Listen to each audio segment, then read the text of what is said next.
Hey guys, how's it going? Welcome to this week's recap video. It has been a beautiful week here in Eastern Oregon. Yesterday was 74, today's high is 78, tomorrow's high is 79. Like hot. Yeah, well, it feels hot. The kids yesterday were like, oh, I want to go back inside. It's so hot. I told them they couldn't go back inside. Serious? Because I was like, it's beautiful out here. I said, you need to, it's like 3 p.m. Yeah. I was like, you guys need to stay out till dinner. Yeah. You have to be outside to play. Yep. And Benjamin was like, it's so hot. I'm like, go sit under a tree in the shade. You They don't ended up have to playing be. in the pond. Did they? Oh, that's Yeah, right. Yeah. yeah. That was pretty Which cute. is great. It's like, that's what I want our kids to be doing. Like, Yeah. just go Play. find something to do outside. Yeah. Pond is great. Yes. In the shallow end. Mm-hmm. That's so funny. Anyway, yeah, it looks like we're going to go back down into like the 60s-ish. And there's a day that's like the highest 53. I mean, so we're kind of like, doing this. But it's just been absolutely gorgeous. And things are coming alive outside. Like really starting to push new growth. And it's just weird though. Because I told Aaron yesterday, I cannot believe we're still in March. And I feel like I could go plant my pumpkins. Like we need to get on it and get that space, ready to go. But we don't because... No. I mean, we don't plant until May. I mean, we've got a lot of time yet. Yeah. Sometimes I don't even get to that till the beginning of June. It's crazy. It's weird, but I'm loving it. It's been really nice. Okay. What we need it to not cool down a lot. We just need it to cool down to like the 60s, like mid 60s for like months. Oh, wouldn't that be If amazing? we could go to June and just be in like the maybe high 60s to where everything's just... Yeah. Nothing like suffers. Yeah. And you get some rain and some spring rains and stuff. And that's what we need. Yeah. Put in your order. I put in my order. Yeah. Speaking of orders, we are doing a one-day free shipping sale on our website, gardenanswer.com, until midnight tonight. So if that is something that interests you, if there's anything you've been waiting to order, it is free shipping today. I wonder if there's people that go and are like, this is my chance. I'm going to order all the stuff that's the hardest to ship. Well, maybe they're just like, oh, there's some things that I've been thinking about, but it just sweetens the deal a little bit. Also, if you are not signed up for our store email list, they do send out emails from time to time with promotions and sales and stuff that we never talk about.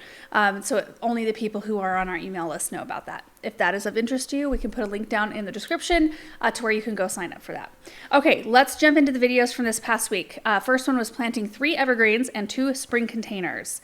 So we planted a pine, a thunderhead Japanese black pine, a globoso blue spruce, and then that Whiskey Hills spruce. Whiskey Hills blue spruce, I think is what it was called. So pretty.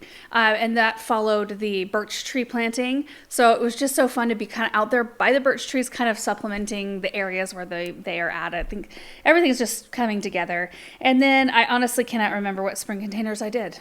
Oh, I think I did just the hellebores. Oh. I needed to get the hellebores out of the greenhouse because it's getting so hot in there. I just thought, even though I don't have enough stuff to fill these pots, I'm just going to get the hellebores planted. What was it yesterday? I went in there yesterday. So we were working on a project outside that was an absolute beast, and it was all consuming. And I remembered it was early-ish afternoon, 1:32-ish. Went in there, it was 110 degrees in the greenhouse. It just, So I opened all the doors, lifted the sides of the greenhouse walls, and it cools off really fast. Yeah. But boy, it was hot in there. And it was only 74. Yeah. That's how much that space, I don't know, if anybody... And it has shade cloth. It does have shade cloth. I feel like having a couple of different experiences with greenhouses, in terms of if you don't care about looks, the practicality and the functionality and the way plants perform in the plastic greenhouse, it's superior in so many ways. It's so good. It's such a good space. It's amazing for seed starting. It's amazing in the wintertime. It does get hot and in there in the summer, obviously very hot, but it's more humid, so the plants do better. In the Hartley, they just dry out so fast. I have to water so often. Yeah, we have no humidity, which is kind of nice on one hand because you don't end up having the table doesn't get wet or the chairs, right? There's a lot of days in the wintertime you go into the greenhouse and everything kind of has it's a damp. It's damp. Everything's damp in there, which the plants probably, because it's plants thrive in that. It's a greenhouse environment. But yeah, the glass greenhouse is not. It acts like our interior space, which is nice too. And I know how to handle it because, Yeah. I'm used to it. And I wouldn't trade that one at all. It's They're so good pretty. for different things. I know. It's one of those, like, we were walking around the other day and I was just remarking about, like, because it was such an expensive thing to put in. It was. Yeah. But really, like, I'm so happy that we did it. Me too. I wouldn't trade it. Yeah. I wouldn't honestly trade it for a different size or a different style. No. I like everything about it. We got the best one. I would have put the electric box on the side. That's my only thing, though. That is like 100% my only thing about it. And it's not even that big of a thing. Yeah. But anyway, if all you care about is growing plants, that's the only thing that matters. One of those types. It's been, fitted with double walls, and that you can have the electric sides that go up and down, so you don't have to manually do it. Like, kind of trick it out through your plastic hoop house, I guess. And it's awesome. I really am thankful for it. Okay. All of that said, first question, Amy Deed said, I love the small globe evergreens. I wish I had more sun/less wet areas to plant them. Can they do part shade? I have bird's nest spruce that are in shade spots that do well. Yeah, bird's nest spruce usually do fairly well in protected areas like that. As long as your evergreens are getting a block of 6 to 8 hours of sun, I don't think it really matters so much if it's morning or afternoon. As long as they get it, they will like it. There are some evergreens that are more tolerant of shady locations, like your boxwoods and yews. Also, I don't know that I would say arbs are more shade tolerant. Probably not. They're really not. They get sun. really stunted. Yeah, they do. But yeah, as long as you've got 6 to 8 hours of sun at some point in the day, I think the evergreens would do fine. BLK123 said, just wondering how you fertilize your blue spruce after it's planted. Do you fertilize once a year or throughout the season? It's usually a once a year application for us. Yeah, right about now. Yeah. Tree tone. Yeah, March-ish. You can use... Or holly tone. Holly tone. There's an evergreen tone. There's a tree tone. I mean, whatever you've got, really. If I had plant tone, I would use that. Sure, yeah. The Vibram Runner. Will Aaron be sodding the new grass pathway, or will he be seeding? I love the constant transformations happening on your property, and this will be so exciting to see. I'm going to seed for sure. Seeding is, sod is nice because it happens really quick, but you still have to wait. You still can't drive on it right away. Yeah. Because it has to take root. You don't have to do the weeds though, which is quite nice. Yeah. But I want to play around with some different varieties of grass because I've got two small sections that we're gonna do grass. I think one of them I'm gonna do straight perennial rye, and I don't know what the other one. I might look around and just. You were get talking about else. doing straight Kentucky blue, and while that's a pretty grass, I just don't know that it would be. I think it's gonna brown out and stay brown longer, and I don't think it will hold up to traffic quite as nicely. Yeah. I am in the summertime. I'm a huge fan of the RTF, the fescue, but boy, does it get brown in the winter. I think we figured it was going to be opposite that in the beginning, and I don't know why we thought that. No, it stays brown, so it's really tough. It's like, what do you want? Something that is really good in the summer, but it sucks in the wintertime because it looks really brown. And our grass largely doesn't look awesome, but you can see a stark difference between our orchard, which is RTF, and the grass pathway that runs right alongside it. And that's a lawn mix, which is Kentucky blue perennial rye. And I don't think it's half and half. I think it's 2/3 perennial rye and 1/3 Kentucky blue. I can't remember exactly, but you can see a definite difference in the color tone. But yeah, it'll be interesting. I'm excited that you're wanting to experiment. Yeah, try some different grasses. We'll learn some stuff. Yeah. If, there's small enough spaces that if you hate it, then we can just reseed it with something else. How are you going to get rid of all the grass first? Just spray it out. Oh, jeez. Okay, Cynthia said, hey, hi, Laura. I was wondering if you could help me. We put in 12 Norway spruces last spring of 2025. They are about 2 feet tall.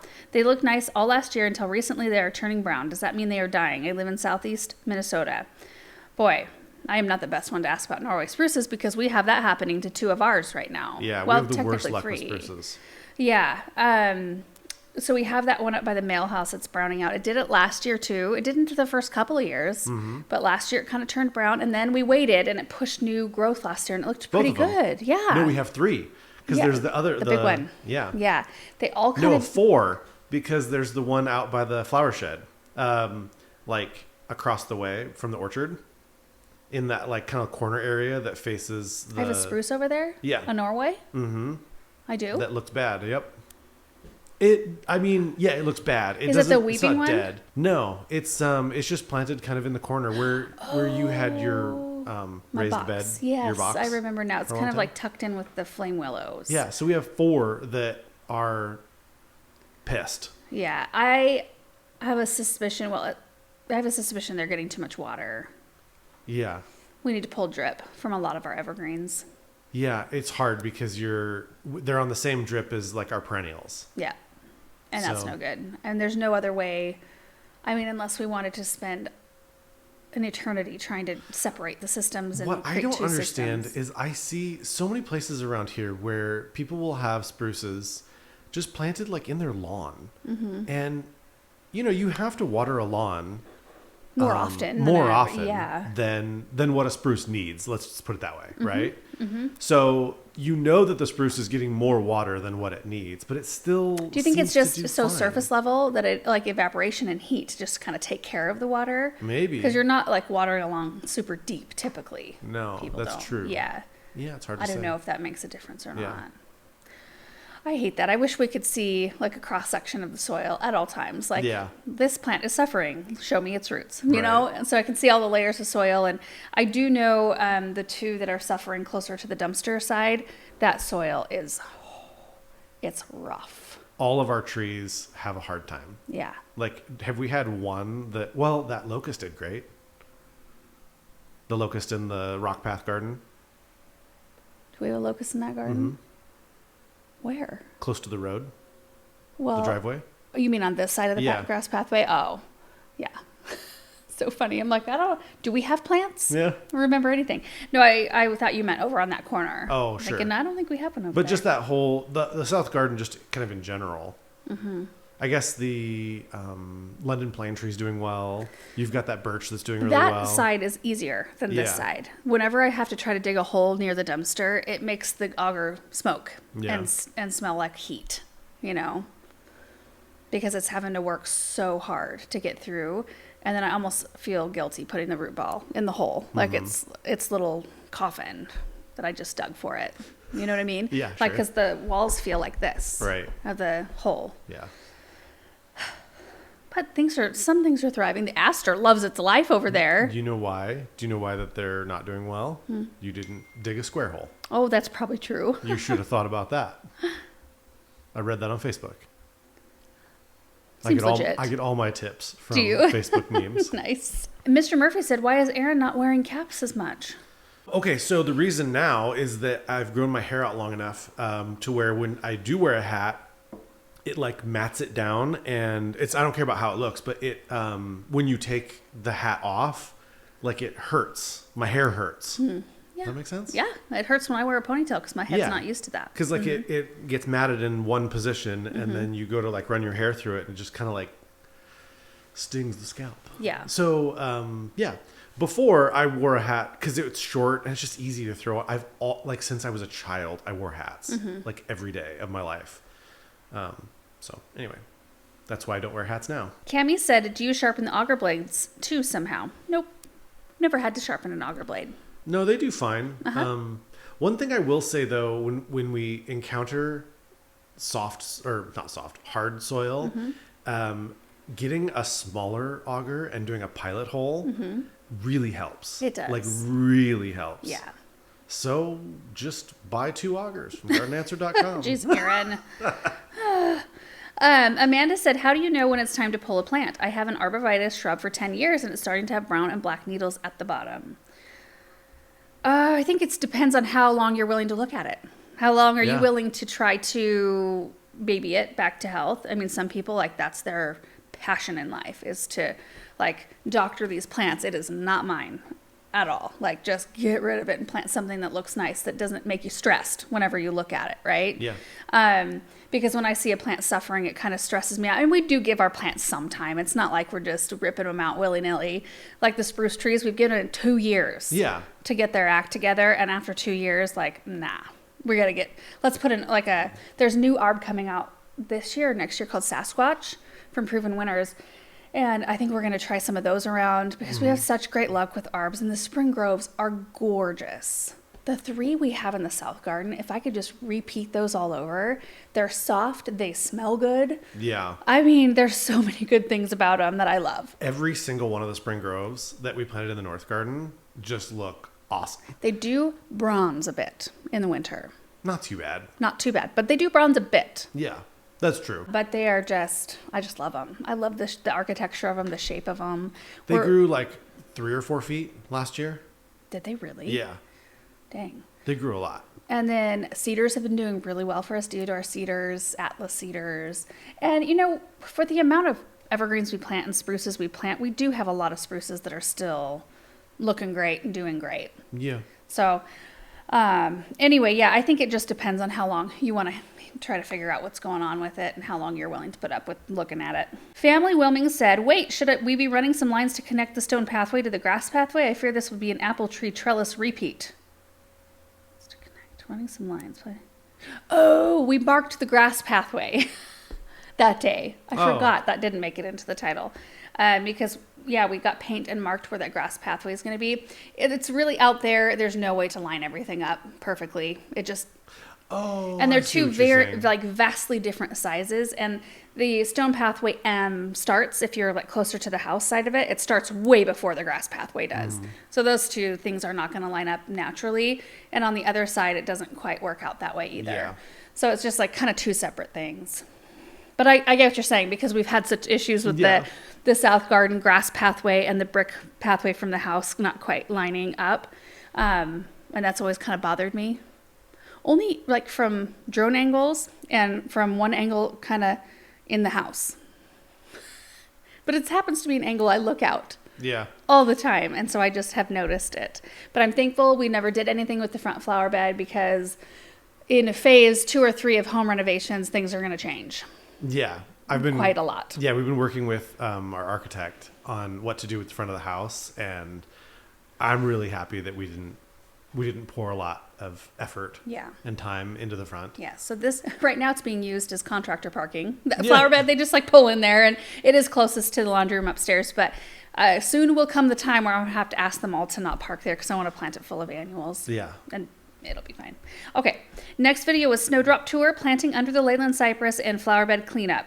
So I just wanted to take a minute and show you all the snowdrops that we planted around the pond area, because they're done at this point. I mean, there's a few straggler blooms hanging on, but I knew that with the heat they would be done quickly, and they came out beautifully. I mean, they were just really thick, a lot of them out there, and in future years it's going to be gorgeous. First year is always a little sparse, because they come up, you know, with one stem, a few little leaves, and then one bloom. And then it takes them a few years to kind of naturalize and thicken up and start to push a lot of blooms. So once that happens, it'll be kind of like a carpet through there, and it's gonna be so pretty. One thing about that area, we do need to replace the drip in one big section of it. But I feel like it's never mulched and looking pretty when the bulbs are blooming. No. Like, we can't get the timing right. And I want to get that right for next year. Really? And hopefully with because I just can't appreciate the flowers as much when I have like dry caked soil. You have to do it in the winter. You have to do it when it's super duper cold. Yeah. Before any of the bulbs are coming up. Right. And I would be 100% willing to do that.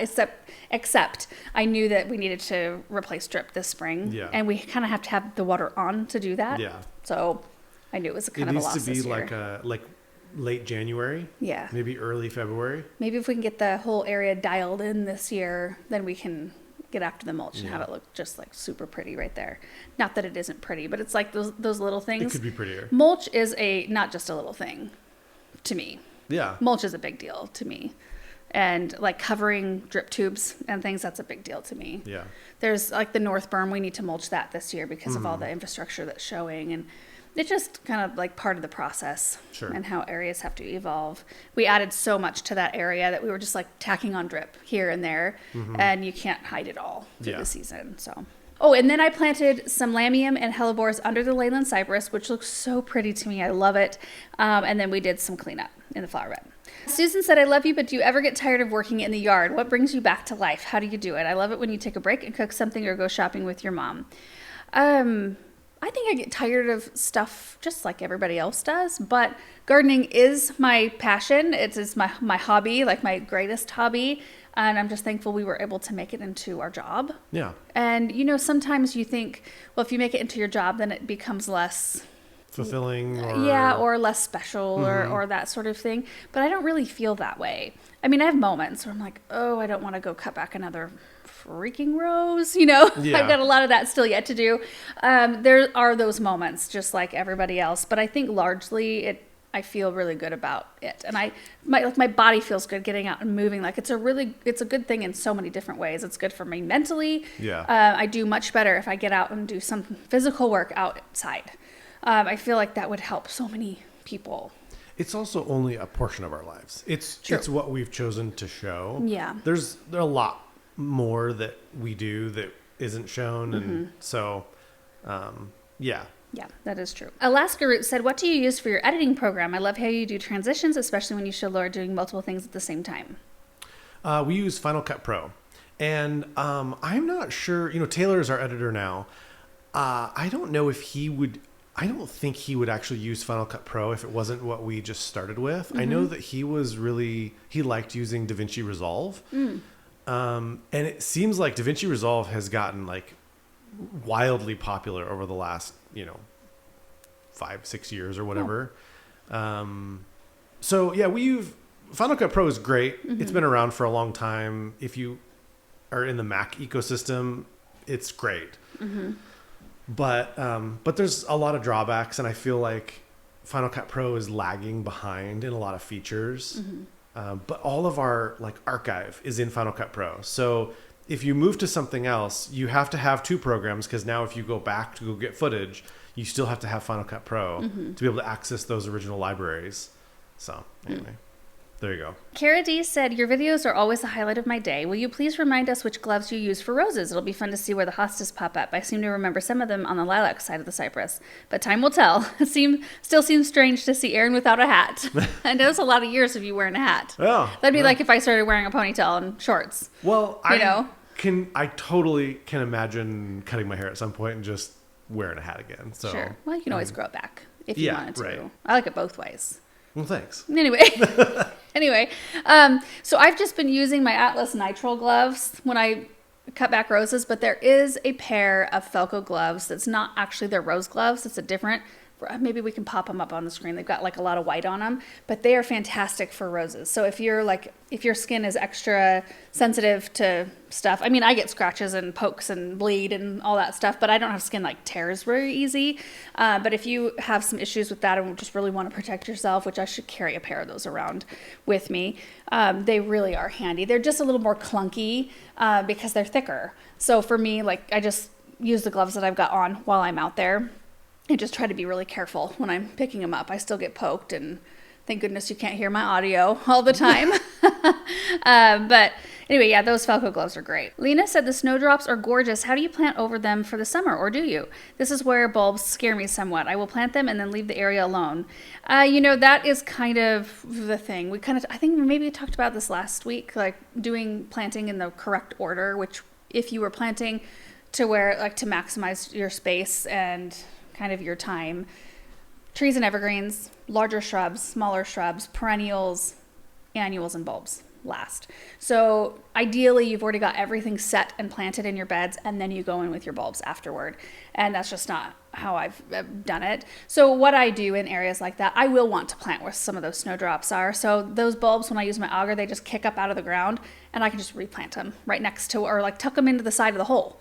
When I'm planting whatever it is that I want to plant. And I will damage a bulb here or there, but it's actually not that common unless you land right on top of a bulb. Most of the time they get in the spinny part, what's it called? The auger? The flighting. Oh. They get stuck kind of in the flighting and then just kind of whoop right out of the soil unharmed most of the time. I want to say 95% of the time. And then we can just replant them. Mary said, watching you and Mom watering town planters in an old video. What is the name of the town? It looks like an old rural town. It is. It's Ontario, Oregon is the name of the town. It's a border town between Idaho and Oregon. Yeah. I don't know what year it was like. Oh, it was a town? I don't know. Yeah. I mean, our house was built in 1919. Yeah. So somewhere around then, probably. Older than that, though, because I think one of the older houses was late 1800s. Really? Yeah.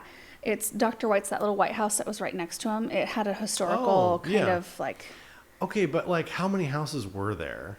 I mean, I don't know. it probably, the town didn't actually get incorporated or turn into an actual town probably until enough people had moved here and it was there, you know, there was something going on. It's right on the Snake River. So I'm assuming that wherever there's water, you know, it's like people will live. Sure.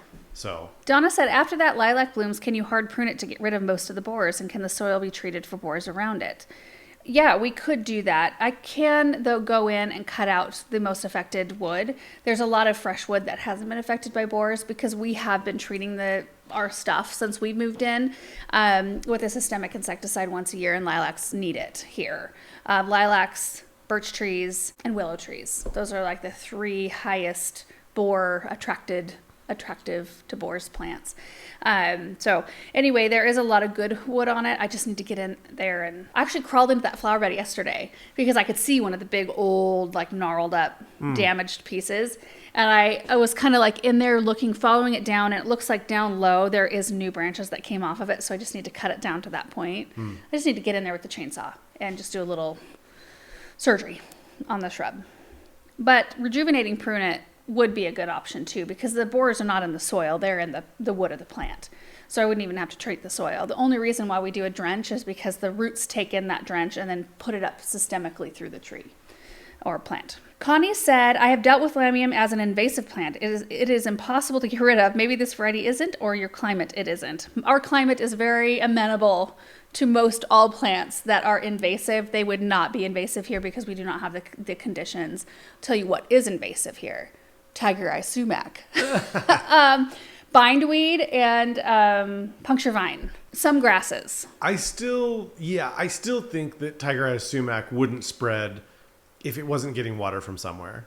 Unless true. You know, so like if you're planting it next to your lawn, it's going to start growing up into your lawn because you're watering your lawn. Right. But if you were to plant it in an island and just give it just the water it needs, it would stay put. You're right.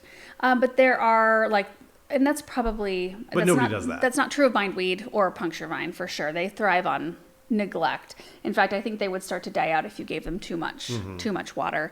What were the other things I was thinking of? Here, like blue dune grass. Oh, I've had problems with that before. I would never plant that again. It's beautiful. It's like the most icy blue grass ever. It's gorgeous, but it's just a pain. Mint. Bermuda grass. Ooh, Bermuda grass is the worst. Mint. Mint will do that. But again, I think that one needs water too. Sure, yeah. Buddleia and barberry would never be invasive here. Even though I know in a lot of states they are. Virginia creeper is not invasive here. And lamium is one of the easiest ground covers to control. It does spread, but not invasively, not like wildfire. And it's really easy to pull. And in fact, like I share it with friends all the time. Like, here's pieces of lamium. That beautiful spring flower white top. Oh, yeah, white top is invasive. And the only thing that'll eat it effectively are pigs. I need to get a couple for the hillside. Couple pigs, Pigs. Marquez said, curious, whatever happened to all the iris you ordered? Was it last season that you visited the beautiful iris farm with your mom? Yes, it was. And we got all the iris, and I did an iris planting video last year. I'm so glad I did that because I took pictures and wrote on each picture what each variety is as I was sending Paul the pic, because I send him all the new stuff I plant, and then he goes behind me and drips it all in. And so in each picture I have the name of all the iris, so I could go back through and know where they all are. Nice. Most of them are looking amazing. I had that one that the magpie kept dragging out of the hole, and that one never did end up surviving because I don't know what it was with that plant. It got pulled out like every day. Every day from almost the day I planted it until the end of the season. And it's gone. I don't know where it's at now. Yeah. I replanted it a bunch of times. And then there were there was just one patch where it looks like maybe 1 or 2 didn't survive, but everything else looks really good. I'm excited to see the blooms this year. It's gonna be so fun. Okay, next video is planting birch trees in my parents' garden, transplanting boxwood, and potting succulent cuttings. So we started out at my parents' house. We planted the remaining 10 clump birch trees that we had on hand. When we ordered those, we thought they were gonna come as singles, and our plan was to dig a big hole and put a bunch of them in the same hole. So when we ordered, were they 20 of them, I think? We thought we would do a few clumps with the 20 trees, but then they all came in as clumps. Yeah. So we were like, well, they've already done the work for us. So it was great. We planted 10 of the clumps here, And then I asked my parents if they would like to have any at their house, and my mom was like, yes, bring them all. So we planted them in their little meadow area, and it's going to be gorgeous. When we came home, I dug out a cone boxwood that was near our kitchen entrance, and because that whole kitchen flower bed's going to be taken over by renovation at some point. So we moved that over to the area with the hellebores and lamium under the leyland cypress. It looks really pretty. And then we ended up in here. I had beheaded, is what they call it, a bunch of succulents, and I needed to get them all planted. So I kind of went through all that and how I do that. Debbie said, were you able to plant the boxwood over the large root, or did you adjust the location of the hole a bit? No, I planted it right over the large root. When I'm digging out boxwoods, they are pretty shallow rooted plants. So it's really nice. Like, you dug down and found that root, and it was kind of like the hole kind of went on either side of the root. So the roots of the boxwood just kind of like draped over the root. It's kind of perfect. Lori said, will the moved boxwood grow so tall it runs into the cypress? No, because it will be a heavily pruned. It'll be kind of like a topiary cone right there. We'll let it get a little bit bigger than it is now, but not a whole lot bigger. Lisa said, your parents' property is just glorious. How many total acres do they have? I think they've got 4 or 4 point something, maybe between 4 and 5. And I want to say like maybe 1 to 2 of it's in gardens and the rest is in pasture. I might be off slightly on Sure. that guess. Diane said, what is that white fabric under the boxwood hedge? It was in the video when you planted the hellebores and again today when you planted the boxwood. Also, why did you put it in a larger boxwood at the off hedge, but a very small one as a replacement further in the hedge? It's like supply what I had at the time. Last year when we pulled out the dead boxwood, I had a small one on hand. So that's what we put in that spot, and I happened to have a larger one on hand to replace the one that was at the end of the hedge. I forgot I did that in this video too. Also, when I planted the hellebores and lamium, I did mention the fabric and the fact that it's tucked under the hedge. It's there because I've got a pot planted right there, and we did have some pretty cold nights after I planted it, so I keep the frost cloth like really easy and handy by each of the pots that I have planted. So if I need to go out and cover stuff, I can just grab it. And I've got, they're like little metal, almost like clothespins. And so I can wrap it, clothespin the fabric, and it doesn't go anywhere. It doesn't budge in the breeze or anything like that. So I've got all my supplies by each pot. So it makes that job a lot easier. Haven't had to cover them in a little bit though. Yeah. Which has been great. Patricia said, Laura, totally unrelated to today's video, but could you carry that small rake you use real often in your store? It's the Fiskars. Oh, yeah. I don't know how shippable it is for us. So long. Because it's really long. I know Ken has been working on things like that, but we have kind of like a process of what feels like the most important things to carry, and it just takes a long time to... It does. So I think with our shipping rates, I'm not sure that we can, if we can't sell something for the same price as what you can get it somewhere else, or like reasonably close, like even if we have to be a few dollars more or whatever, we might still do it. But if we can't be competitive at all, then it's like, why even try, It's a nice rake though. And I know companies like Fiskars have been traditionally like really difficult to work with in terms of getting product. So for whatever reason, I don't know, like if you try to get it on a larger scale, like, I want thousands of this thing to sell online. We can just make our own. Yeah. Then it's like, well, I guess we'll just try to go make our own. If we can't get them from you at a rate, like you'll try to get a rate that's cheaper than what Amazon is selling them at. You know what I mean? And they'll just be like, oh no, like this is the rate that we have them at. And then like, yeah, well, okay, well, we can't do that. Like if you sell them to us at like $1 or $2 below what a consumer can buy them on Amazon. It's not worth it for us. Yeah, with our overhead. There's no way you could make that work. No. Joanne said, what fertilizer do you use? Was the name of those trees? Birch Clump River Birch, so pretty. I have one, would love more. I like what your mom's idea was. It will be so pretty. So the fertilizer I used in this video was the Biotone Starter Fertilizer from Espoma. It's what I use when I start any new planting area, or I'm planting a new crop even from seed. I work that into the soil.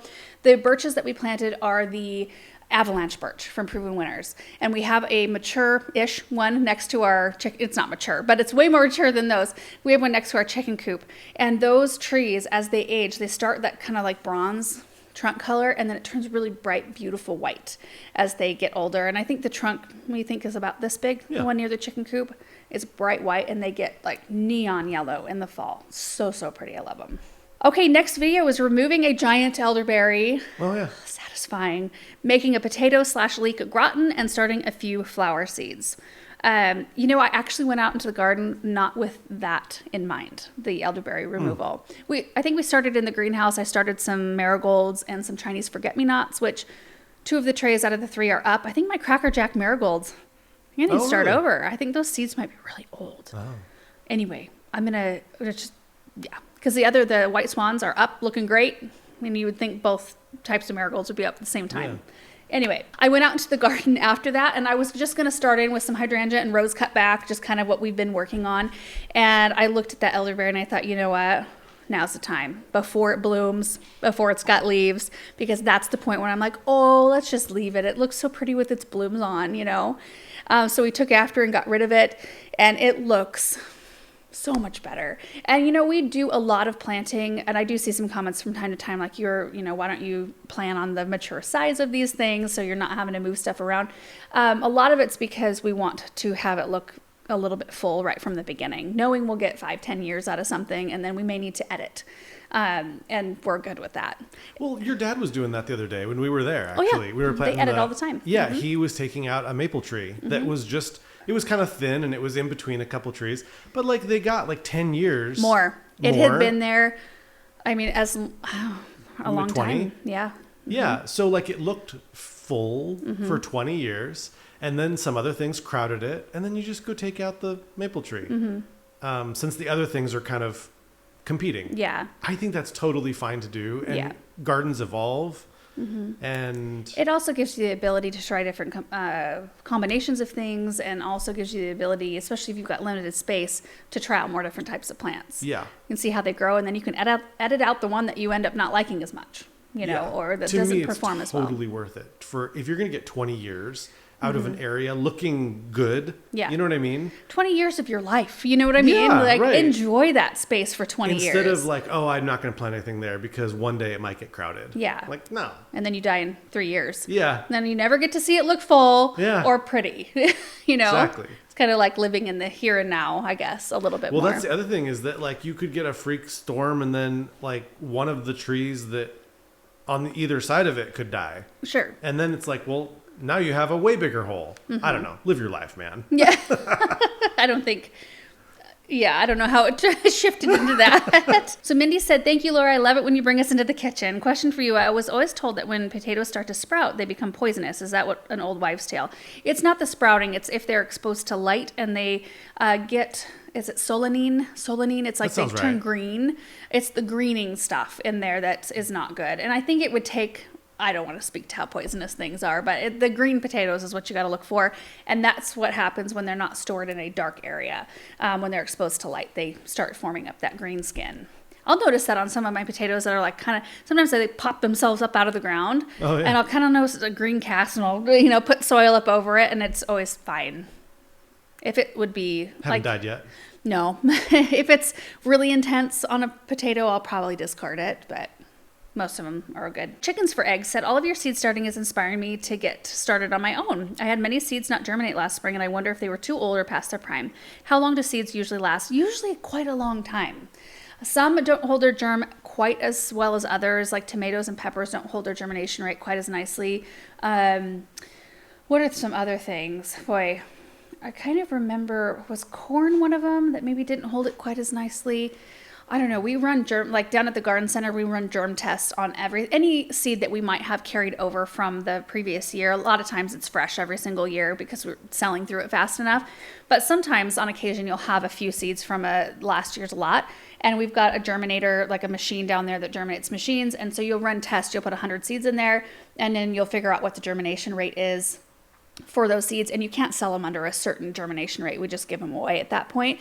So if you have older seeds, a lot of times, like when I reseed my Cracker Jack marigolds, I'm going to still use the same seeds, but I'm going to put a whole bunch of seeds in each cell, just because if they're older, you have better luck if you put more seeds in there. But most of the time, if they've been stored in a dry, cool place, they will keep for a long time. Kathy said that corner looks so much better without the crazy shaped elderberry. The brick border will make it look so good. Do you cook like today's dinner every day? That potato gratin looks so delicious, and all that work outside than a full-blown dinner. You are amazing. Oh, thank you. Most days, I would say. Most days. Last night we had pizza. We had Papa Murphy's delivered because yesterday was a beast of a day. Yeah. It was like we did a full video project, but it was a big project. And then I had to finish another video on top of that. And I texted Aaron at about 4. I'm like, can you just order pizzas? I don't have it in me because I still have another, few hours of work out here. But yeah, I would say probably 5 to 6 days out of the week, I do a full dinner. Yeah. And I'm just, the reason why I'm able to do that, and one of the reasons why I'm thankful for what we get to do, is I'm here. So if I want to make homemade rolls, I can do that because I just set my timer. I'm out working. I can run inside and, get it. Beauty of working from home. Yeah, get the rolls ready for their second rise. And then I set my alarm again and I go out and work. And so I can go back and forth a lot and kind of tend to those things. If you can eliminate things like a commute, you actually have a lot more time in your day. Yeah. And I send my parents our weekly menu plan just so they know what we're going to have. And they have like an open invite because they work until 5:30 every single day. And they're long, hard days of work. And I want to say they come a couple days a week at least. And I love it. And I know that one day I will look back and be like, this was the best time of my life. Yeah. When my kids are little at home, my parents are coming by for dinner a lot of the time. It's a wonderful life. Yeah. I love that. So thankful for that. Jen said, I've been watching you for years and really enjoy your videos. Question, how do you determine which seedlings to start in the greenhouse and which seedlings to start under grow lights? If I can start everything in the greenhouse, that's better. And most of the time, I don't have to mess with grow lights out there. We have enough sun in our area, and I think that has a lot to do with it, that they just don't need the extra supplemental light. I've still got Lysianthus in here, but I think I'm actually going to move those out today. I think they'll grow a lot better. The conditions out there are just like the humidity levels, the heat levels, everything just is nice out there. As long as I can have some heat mats to get the seeds germinated a little bit quicker, that's the only part that would be different from in here. If you need super consistent soil temperature, you either need to start them inside or out in the greenhouse. And the reason why I start my Lizzies in here instead of the greenhouse on a heat mat is I don't want to run the heat mat forever. It takes Lysianthus forever. And in the middle of winter, when I need to start those seeds, it's a lot colder outside, so it's a lot harder to maintain a little bit higher temperature, like getting 110 in the greenhouse.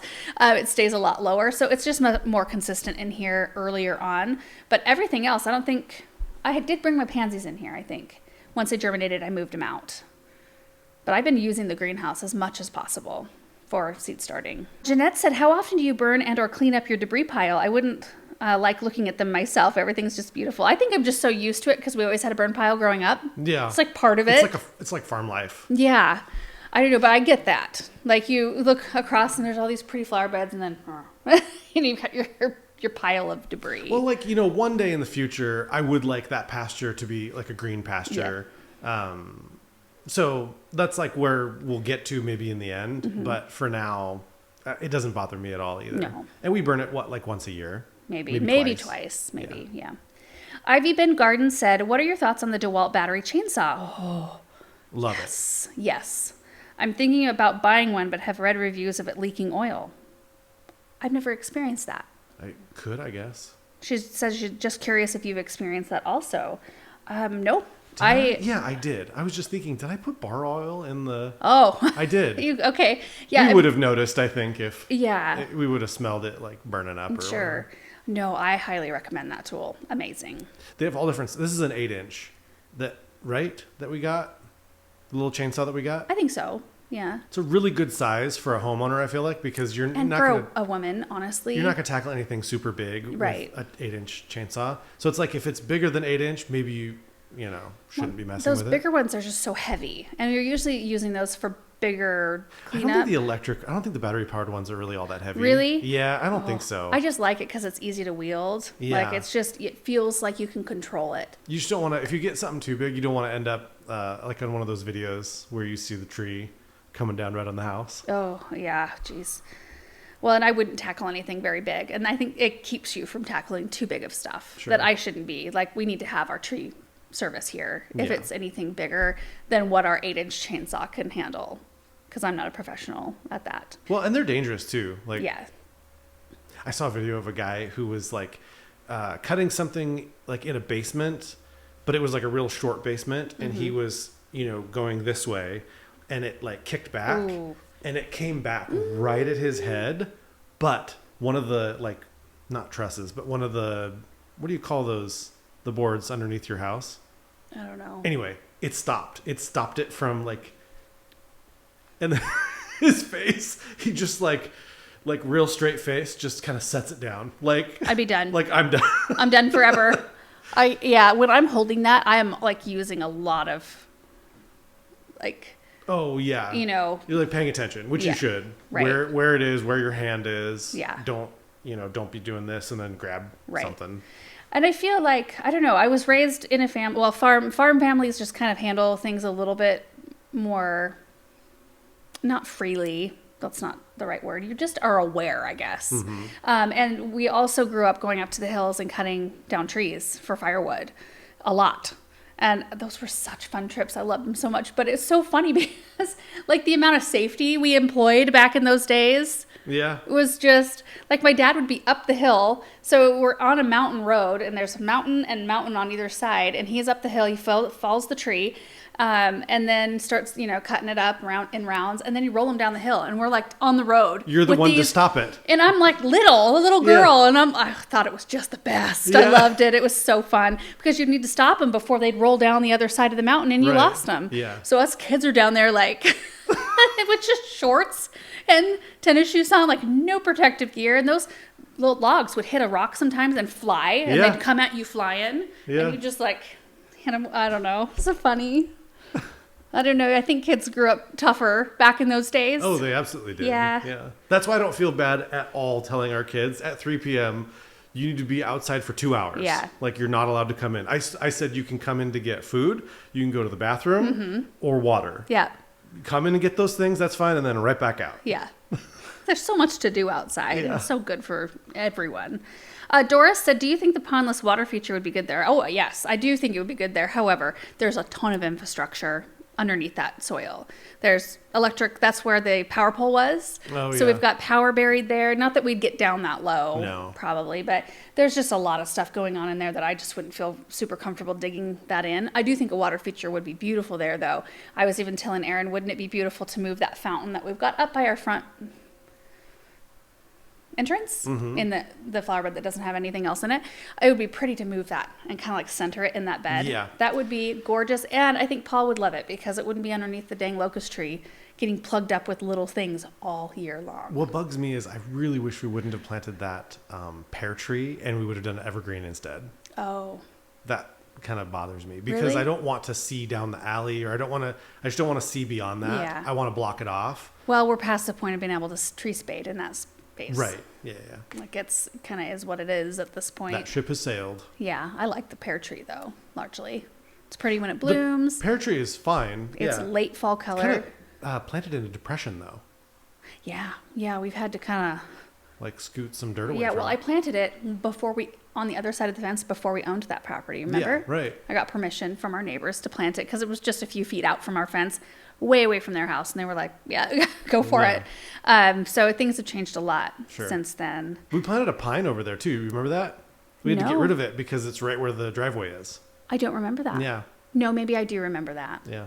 We just should have switched to where the pine went on the other side, and then we would have never known. No. But that would have been great because I would have way rather had a pine there and got rid of the pear. At least the pear's thick. Like it's in its a thick tree. branching, it's pretty thick. Bradford pear. It is.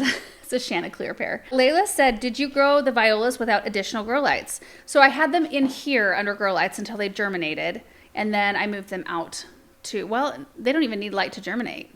So did I even have the grow lights on? I can't remember. Once I germinated, I put them out in the greenhouse, and then no supplemental lighting after that. Like that's how much strong light we get in there. In fact, I should probably run out real quick and open the door. Let me do that. It was 80 degrees in there, so not so bad. Oh, you got something in your hair. Do I? Yeah. Oh, I walked under the avocado tree to look at the temperature. Okay. Javier said, why don't you just plant the elderberry in another location? Those shrubs/trees are very hardy. You can just plant it somewhere else, water it, some biotone, and that's it. It will grow again. Probably. Or we could just get a different one. When and if we decide to plant one somewhere else. Yeah. The roots were so big and wide, we'd have to dig quite a They grow hole. really quick. Yeah. Jeannie said, Laura, can you tell us the manufacturer of the lantern that Aaron got you? Do you know of of any companies that make them now? I think that was a Mazzarelli's piece. Mazzarelli's? Might look them up online. I haven't looked at their website in a really long time, but I'm thinking that's where it came from. Okay, next video is Garden Center Workday. Just headed down there to help put things out. And it was supposed to be a fairly breezy day. Ended up being just absolutely beautiful. We got a lot of displays kind of like reworked and brought some things forward. There's so many plants down there right now. It's crazy. Tina says, I was hoping to see the kids' reaction to the snail. Will it live in the pond area? No, I don't think we're going to release it. But my mom was actually asking me if I had a clear tub because she wants to help them build a habitat for it. So that's probably what we're going to do. Right now, it's still living in the jar. We've been cleaning it out like every other day. And we give it fresh food and a little bit of water. And so far, it seems to be like doing well. The kids, well, especially Benjamin, loves to hold it. And the snail comes out and just moves around his hand. And anyway, so far so good. They think it's pretty cool. We don't see snails like that around here very often. We do get slugs, but they're itty bitty slugs and it's not very often. It's usually just in shaded, more moist like areas of the garden. Barcelona Garden said, love the vignettes you make showing the plants together. Does this ever create an inventory problem for the garden center? I don't really think so.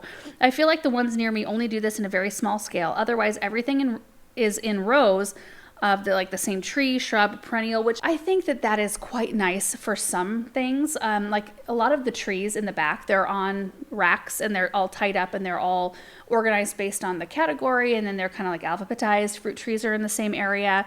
Roses are largely in the same area. We keep all of the herbs in the same area. Shade plants are, of course, in the shade house. It's kind of just like the end caps in the main aisle way that we do in kind of vignettes. And the only, not the problem, but the nice thing about doing rows is like you need an ornamental grass, like great. So we go look at all the ornamental grasses at the same time. You can see everything in a row. You can see growth habits. You can see colors. You can easily select what you want. It's a little bit harder when you've got things worked into displays, but it does, I think, help with creative juices. Like if people can see like, oh, these things look really beautiful together, like maybe I'll repeat that in an area of my garden. So I'm going to take that tree and I'd like to get a couple of those shrubs and these perennials, and then they kind of know already what it's going to look like. And I think that's helpful in a way too.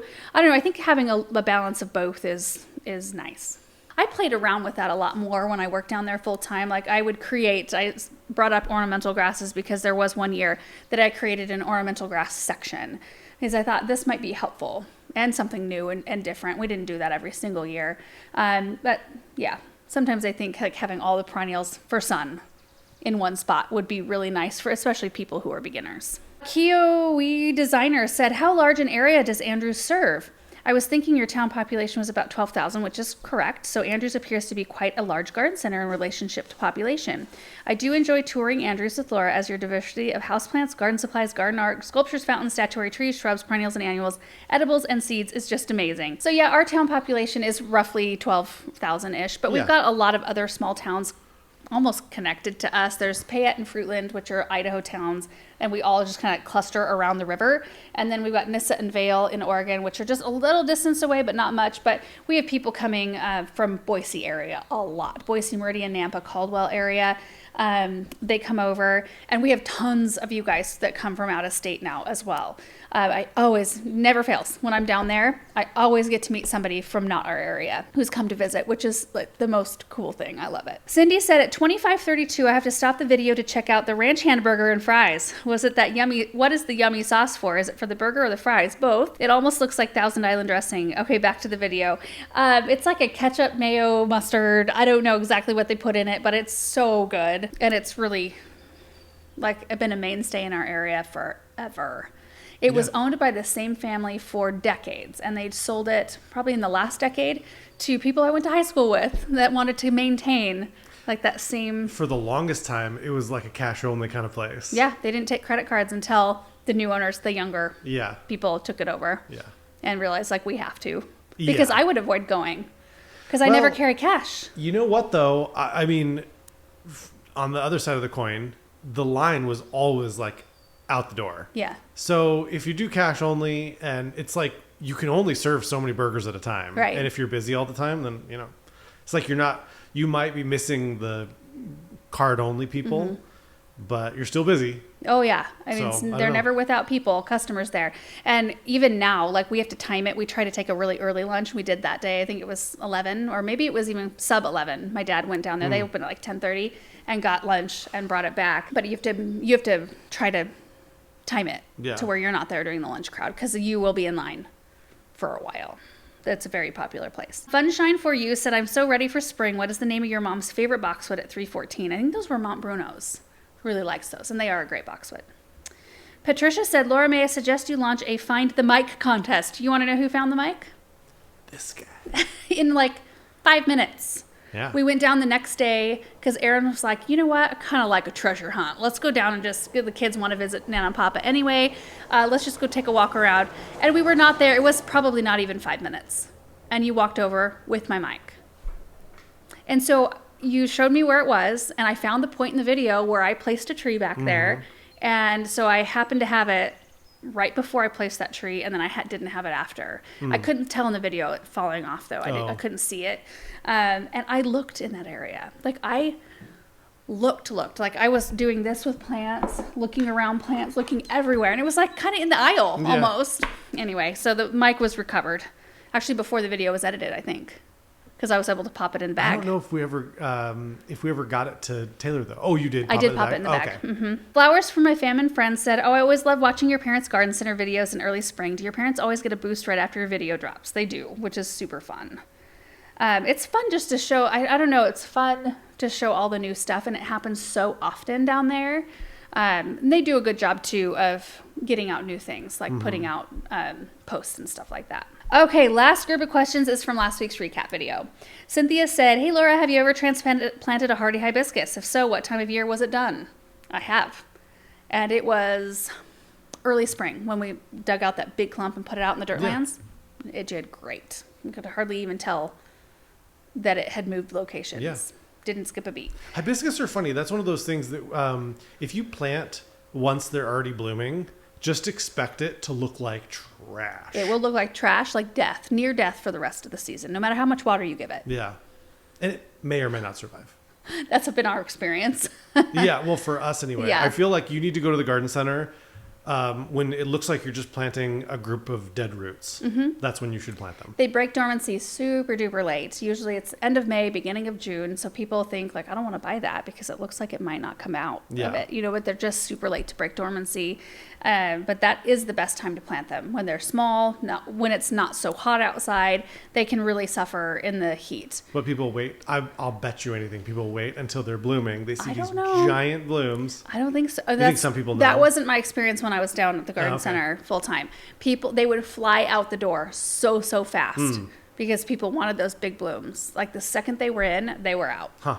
I don't know that we ever had one bloom in the nursery. Really? Wow. Yeah. Wow. Yeah. But I could see that if you got like a late shipment and they were in bloom or just starting to bloom. I feel like that means you weren't ordering enough. No, probably. Got to keep it elusive. Yeah. Keep the demand high. Yeah, create the Yeah. Yeah. Garden Siren said, I just ordered the gnat control from your store. Thank you. I'm planning on using it dry for my houseplants. Light sprinkle in the soil and gently mix in, then water. In your opinion, would this be an effective process? I think so. I think that's a great way because the whole goal is to get it into the soil with some moisture. So if you're just sprinkling it, mixing it in, and watering it in, it's essentially the same thing as mixing it into your water. Susan said, why can't you just use the liquid BT when watering? It's a different strain of BT. Sherry said, I had braces twice, once as a teenager and again as an adult, along with jaw surgery. Oh, definitely get a second opinion and ask what is the advantage of starting this early. We did a bunch of research on that. We actually had several messages from orthodontists, actually, like kind of just give their kind of thoughts on the whole process. And we did go ahead and start the process because he has an underbite and he's got like some palate issues that need tending to before they fuse and before things will get really painful. Everything's really malleable right now. And if they can do that now and get that kind of going in a large part of like the mouth movement done, because I had it later when I was a teenager and it was pretty painful and it was a super long process.